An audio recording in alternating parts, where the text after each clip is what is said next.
warahmatullahi wabarakatuh. Kami kelompok 2 akan mempresentasikan hasil diskusi kami yang berjudul Adaptasi Genetik Ekosistem Terumbu Karang Akibat Pemanasan Global. Izin memperkenalkan diri, saya Hanif Mesyaro dengan NIM 002. Saya Siti Nurulida dengan NIM 020. Saya Umi Latifahna dengan NIM 029. Saya Arti Berdasari dengan NIM 039. Saya Ahmad Farizal dengan NIM 040. Saya Nusdi Adiasa dengan NIM 044. Selamat menyaksikan. Indonesia memiliki salah satu terumbu karang terluas di dunia yang mencakup sekitar 15% dari seluruh terumbu karang global dan terletak di kawasan Coral Triangle yang dikenal dengan keanekaragaman hayati laut yang sangat tinggi. Terumbu karang merupakan ekosistem dasar laut yang terbentuk dari fauna karang yang menghasilkan struktur kalsium karbonat dan berfungsi sebagai habitat bagi berbagai jenis kehidupan laut.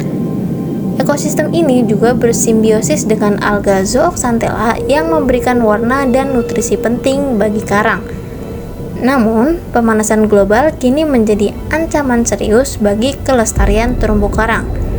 Peningkatan suhu air laut dan intensitas sinar ultraviolet memicu terjadinya pemutihan karang, di mana alga zooxanthella terdegradasi dari jaringan karang. Fenomena ini telah terjadi di berbagai wilayah Indonesia dengan dampak kerusakan yang bervariasi. Data pada tahun 2015 menunjukkan bahwa hanya 5% terumbu karang di Indonesia yang berada dalam kondisi sangat baik, sementara sebagian besar mengalami kerusakan bahkan mencapai 75% di beberapa wilayah. Upaya perlindungan dan pemulihan terumbu karang sangat penting untuk menjaga keberlanjutan ekosistem laut Indonesia yang kaya akan keanekaragaman hayatinya. Konsep evolusi resistensi dan adaptasi genetik. Konsep evolusi dengan mengembangkan resistensi atau adaptasi genetik mengacu pada proses perubahan bertahap populasi organisme yang meningkat maupun menurun untuk bertahan hidup dan berkembang biak dalam lingkungan yang berubah atau menghadapi ancaman tertentu. Dalam konteks ini, evolusi berperan melalui mekanisme seleksi alam di mana individu-individu yang memiliki sifat genetik yang lebih cocok dengan kondisi lingkungan akan lebih memungkinkan bertahan dan meneruskan gen-gen tersebut ke generasi berikutnya. Dalam evolusi, ada variasi genetik yang muncul secara alami melalui mutasi gen, rekombinasi gen selama reproduksi atau migrasi antar populasi. Variasi genetik ini menjadi dasar dari seleksi alam. Individu yang memiliki variasi genetik memungkinkan untuk bertahan dalam kondisi tertentu dan lebih mungkin hidup cukup lama untuk bereproduksi dibandingkan dengan individu yang tidak memiliki variasi tersebut. Pada gambar 2.2.2 menunjukkan pola kenaikan anomali suhu permukaan laut selama 5 tahun yang mencatat peristiwa pemutihan massal di Great Barrier Reef pada bulan Januari sampai Maret tahun 2016, 2017, 2020, 2022, dan 2024. Peta ABCDE menggambarkan distribusi anomali suhu laut yang lebih tinggi dibandingkan rata-rata periode 1961 sampai 1990, di mana warna merah menunjukkan kenaikan suhu yang signifikan di wilayah Laut Coral dan Great Barrier Reef. Grafik F menunjukkan tren pemanasan multi dekade sejak 1900 yang semakin meningkat setelah tahun 2000-an dengan 5 pemutihan massal terbaru yang memiliki suhu rata-rata 0,77 derajat Celcius lebih tinggi dari rata-rata bulan Januari sampai Maret tahun 1961 hingga 1990. Hubungan kuat antara suhu laut Coral dan Great Barrier Reef menunjukkan bahwa anomali suhu di laut Coral berhubungan langsung terhadap risiko pemutihan karang di Great Barrier Reef.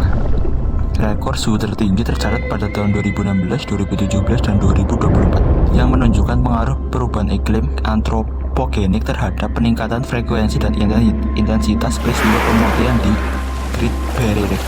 Selanjutnya bukti evolusi genetik terumbu karang ditandai dengan adanya peningkatan ekspresi gen saksin. Gen saksin ini memiliki fungsi sebagai kokaperat untuk protein headstock HSP70 dan mengandung beberapa daerah homologi dengan HSP90. Beberapa penelitian menyatakan bahwa gen saksin ini telah terbukti meningkat secara signifikan ketika terpapar pada suhu tinggi di laboratorium pada beberapa spesies karang dari genus Acropora dan Oscillopora. Pada pemutihan karang, suhu air laut yang tinggi menyebabkan protein dalam sel karang mengalami kerusakan. Gen ini memainkan peran penting dalam mencegah kerusakan tersebut dengan memulihkan fungsi protein yang rusak.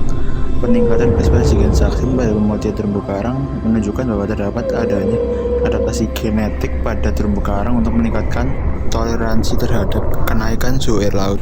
Terumbu karang tropis di seluruh dunia, termasuk di Indonesia, merupakan ekosistem vital yang mendukung kehidupan laut. Pada gambar A, terlihat peta global yang menunjukkan distribusi terumbu karang tropis di kawasan Coral Triangle, Asia Tenggara, Samudra Hindia, Pasifik Barat, dan Karibia. Peta ini dihasilkan melalui proyek Millennium Coral Reef Mapping Project dan World Atlas of Coral Reefs untuk memantau lokasi persebaran utama terumbu karang. Data ini sangat penting untuk penelitian perubahan suhu laut dan memprediksi dampak pemanasan global terhadap ekosistem terumbu karang. Pada gambar B terlihat fenomena pemutihan karang atau coral bleaching yang dipantau oleh satelit Coral Reef Watch selama periode 2011 hingga 2015, di mana warna biru menunjukkan intensitas pemutihan yang rendah, sementara warna kuning hingga magenta menunjukkan intensitas pemutihan yang tinggi. Wilayah dengan intensitas pemutihan yang tinggi terdeteksi di bagian tengah Samudra Pasifik dan Samudra Hindia bagian barat yang dipengaruhi oleh peningkatan suhu permukaan laut akibat pemanasan global, sehingga menjadikan terumbu karang rentan terhadap kerusakan. Meskipun rentan, terumbu karang menunjukkan bukti adaptasi genetik yang memungkinkan mereka bertahan di lingkungan yang semakin panas. Contohnya adalah peran gen script dan Caspase-X pada genus Acropora yang terbukti mendukung adaptasi terhadap suhu tinggi dan perubahan lingkungan. Gen script berperan dalam menghambat kaskade apoptosis dan merespons stres termal, sementara Caspase-X mengatur kematian sel untuk mencegah kerusakan lebih lanjut. Selain itu, gen DMS-Pelease mendukung respon terhadap tekanan lingkungan seperti suhu tinggi dan salinitas yang ekstrim. Adaptasi ini menjelaskan mengapa genus Acropora mampu bertahan dan juga berkembang di lingkungan laut yang semakin terpengaruh oleh pemanasan global. Selanjutnya adalah mekanisme yang terjadi pada pemutihan terumbu karang atau coral bleaching. Mekanisme pemutihan terumbu karang melibatkan beberapa interaksi yang kompleks antara genetik, lingkungan, dan juga stres. Pada awalnya, evolusi terumbu karang diawali dari terjadinya simbiosis antara Zooxanthellae dengan terumbu karang. Hal ini membuat warna terumbu karang berwarna sangat beragam dan juga terlihat cantik. Zooxanthellae merupakan alga uniseluler yang bersifat mikroskopik yang hidup dalam berbagai jaringan tubuh terumbu karang dan menghasilkan energi langsung dari cahaya matahari melalui fotosintesis. Pigmen fotosintetik tersebut yang akan memberikan warna pada terumbu karang. Pemanasan global yang terjadi mengakibatkan peningkatan suhu yang sangat cepat membuat terumbu karang mengalami stres. Dengan terjadinya peristiwa tersebut, terumbu karang melakukan mekanisme berupa evolusi potensial yang dapat memfasilitasi adaptasi sehingga mampu bertahan hidup. Mekanisme diawali dengan adanya stimulan dari lingkungan berupa peningkatan suhu yang membuat terumbu karang mengalami stres. Kemudian, akan muncul sinyal stres yang mengaktifkan respons seluler berupa protein sensor yang akan mendeteksi kondisi stres. Sinyal tersebut adalah tanda mulainya respon adaptif. Proses selanjutnya yaitu terjadi transkripsi untuk mengaktifkan gen HSPS yang akan mengubah DNA menjadi mRNA. Kemudian dilanjutkan proses translasi dari mRNA yang akan diterjemahkan menjadi protein HSPS di ribosom. Fungsi dari HSPS yaitu untuk mengikat protein, menstabil sel, dan mengatur regulasi jalur sinyal sebagai respon yang bisa dilakukan berupa pelepasan simbiosis dari Zooxanthellae untuk menghadapi kondisi saat stres. Pelepasan tersebut sebagai salah satu adaptasi bertahan hidup untuk mengurangi stres oksidatif, akumulasi oksigen reaktif yang akan berbahaya bagi terumbu karang, dan proses tersebut juga dapat mengurangi beban metabolik yang dihasilkan oleh fotosintesis yang berlebih saat suhu tinggi, sehingga melindungi jaringan dari kerusakan yang lebih lanjut. Dengan peristiwa tersebut, terumbu karang akan kehilangan warna dan menjadi putih, yang menunjukkan bahwa terumbu karang sedang beradaptasi dengan kondisi stres dan juga terancam. Indonesia adalah negara kepulauan terbesar di dunia. Letak geografis Indonesia yang sangat strategis, yakni antara pertemuan dua benua, yakni Asia dan Australia, dan di antara dua samudera, yakni Hindia dan Pasifik, menjadikan Indonesia memiliki banyak laut, pantai, serta pulau-pulau kecil yang menjadikan Indonesia dijuluki sebagai negara maritim. Oleh karena itu, Indonesia memiliki keragaman sumber daya hayati yang sangat melimpah. Salah satunya adalah terumbu karang. Wilayah Indonesia diperkirakan memiliki terumbu karang dengan luas mencapai 2,5 juta hektar yang memiliki banyak peran seperti pelindung pantai dari hembasan ombak, arus kuat, habitat, tempat mencari makan, dan tempat pemijahan bagi para biota laut. Namun, ekosistem terumbu karang sangat rentan terhadap kerusakan seperti peristiwa coral bleaching. Adanya coral bleaching atau pemutihan terumbu karang ini menjadi ancaman serius bagi ekosistem laut yang kemudian akan berdampak bagi masyarakat lokal. Coral bleaching berdampak pada karang-karang yang mati dalam skala luas dan menurunnya tingkat keanekaragaman hayati. Pemutihan karang juga memberikan dampak langsung terhadap perekonomian lokal, khususnya di daerah pesisir. Salah satu dampak nyata coral bleaching terhadap perekonomian telah terjadi di Taman Laut Bunaken. Taman Laut Bunaken dikenal menjadi salah satu destinasi wisata berkat keindahan taman bawah lautnya. Namun, adanya peristiwa coral bleaching ini menyebabkan penurunan kegiatan pariwisata dikarenakan hilangnya ciri khas dan daya tariknya. Selain itu, pemutihan karang juga berdampak pada hilangnya habitat ikan-ikan yang menyebabkan masyarakat yang berprofesi sebagai nelayan kehilangan mata pencahariannya. Ekosistem terumbu karang yang rusak akan berdampak pada menurunnya ikan serta hewan laut lain yang akan berdampak pada perikanan berkelanjutan bagi masyarakat lokal. Dampak evolusi genetik bagi ekosistem laut dan kehidupan manusia. Yang pertama, dampak pada ekosistem laut. A. Peningkatan suhu laut. Akan banyak spesies laut yang harus beradaptasi dengan mengembangkan toleransi suhu yang lebih tinggi atau mengubah waktu reproduksi mereka. Contohnya, terumbu karang yang akan mengalami pemutihan akibat peningkatan suhu dan akhirnya memaksa mereka untuk berevolusi agar dapat bertahan hidup dalam kondisi yang lebih hangat. B. Asamifikasi laut. Meningkatnya kadar CO2 di atmosfer akan menyebabkan lautan menjadi lebih asam dan mengancam kelangsungan hidup organisme yang memiliki kerangka karbonat seperti kerang dan terumbu karang.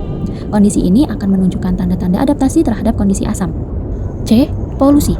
Kontaminasi laut oleh bahan kimia dan logam berat memaksa organisme laut untuk mengembangkan mekanisme detoksifikasi atau menghindari area yang tercemar. D. Perubahan dalam jaring-jaring makanan. Penipisan lapisan ozon meningkatkan radiasi ultraviolet yang mencapai permukaan laut menghambat pertumbuhan fitoplankton. Sebagai produsen utama, penurunan populasi fitoplankton berdampak pada seluruh rantai makanan laut, mulai dari zooplankton hingga ikan. Yang kedua, dampak pada kehidupan manusia. A. Penurunan populasi ikan. Overfishing dan perubahan lingkungan dapat menyebabkan penurunan populasi ikan komersial. Evolusi genetik dapat membantu spesies ikan pulih, namun proses ini membutuhkan waktu yang lama. B. Perubahan sifat ikan. Adaptasi terhadap lingkungan yang berubah dapat mengubah ukuran, bentuk, dan kandungan nutrisi ikan yang berdampak pada industri perikanan dan konsumsi ikan. C. Resistensi antibiotik. Bakteri patogen di laut dapat mengembangkan resistensi terhadap antibiotik dan mengancam kesehatan manusia yang mengkonsumsi makanan laut yang terkontaminasi. Dan terakhir, D. Toksin. Beberapa spesies alga dapat menghasilkan toksin yang berbahaya bagi manusia jika terakumulasi dalam rantai makanan laut. Perubahan iklim dan populasi dapat memicu peningkatan produksi toksin alga. Baik, kesimpulan yang dapat kita ambil dari CPL kali ini adalah evolusi genetik merupakan mekanisme adaptasi organisme terhadap perubahan lingkungan. Pada terumbu karang, evolusi ini ditandai dengan peningkatan ekspresi gen sasin yang membantu mereka bertahan dalam kondisi suhu tinggi. Mekanisme pemutihan karang melibatkan interaksi kompleks antara gen, lingkungan, dan stres, di mana terumbu karang melepaskan zooxantel sebagai respon adaptif. Pemutihan karang ini mengancam ekosistem laut secara global, termasuk di Indonesia. Akibatnya, keanekaragaman hayati menurun, para wisata terganggu, dan mata pencaharian masyarakat pesisir terancam. Secara keseluruhan, evolusi genetik memainkan peran penting dalam menentukan nasib terumbu karang di masa depan. Namun, laju perubahan lingkungan yang cepat akibat aktivitas manusia seringkali melebihi kemampuan adaptasi organisme. Oleh karena itu, upaya konservasi dan mitigasi perubahan iklim sangat diperlukan untuk melindungi ekosistem terumbu karang yang vital bagi kehidupan di bumi. Sekian dari kelompok kami, terima kasih. Kurang dan lebihnya mohon maaf. Wassalamualaikum warahmatullahi wabarakatuh.